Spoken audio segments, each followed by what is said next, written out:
Exela Technologies, did the Titanic just avoid an iceberg?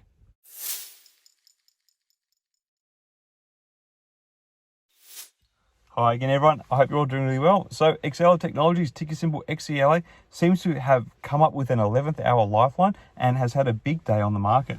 The company has obtained $51 million of new funding from B. Riley Commercial Capital and an affiliate through a combination of an amendment of the company's existing securitization facility, a separate sale of receivables, and an increase in the availability of credit under a revolving line of credit that they have. The new securitization facility matures in June 2025 and bears interest at a per annum rate of 1 month term, SOFR plus 7.5%.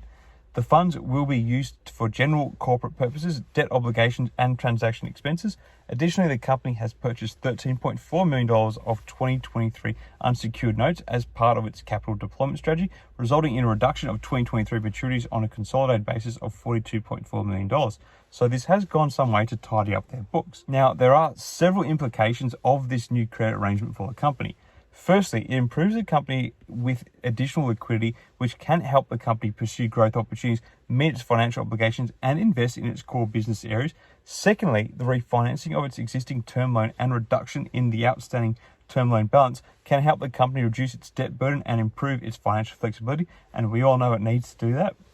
And as it's been a persisting problem for Exela Technologies for many years now.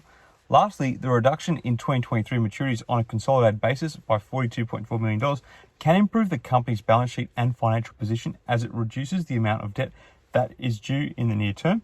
Overall, these improvements can help the company strengthen its financial position, improve its flexibility, and pursue growth opportunities, and in a sense, actually probably increase the underlying value of the stocks to an extent, though they are still really much in the doghouse. Interestingly, this all has been announced on the starting day of their NASDAQ delisting hearing. While there is still no outcome from these proceedings, this surely would have helped the company present a better image for this event and breathe some life into the company, at least from a public perspective. The stock had a really strong day on the back of this news, closing the day up by about 40%. These developments have also breathed a bit more life into the Hail Mary play of weathering the delisting storm and hopefully being able to enjoy some sort of stock buyback if and when the sale of the separate listing of Exela's XBP Europe platform goes ahead for me.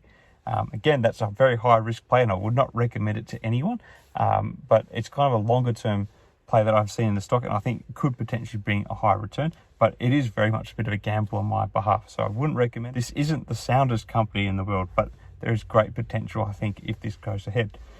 So while we await the conclusion of the delisting hearing, I think this gives holders of Exela a little bit more comfort, though we are still not out of the woods yet.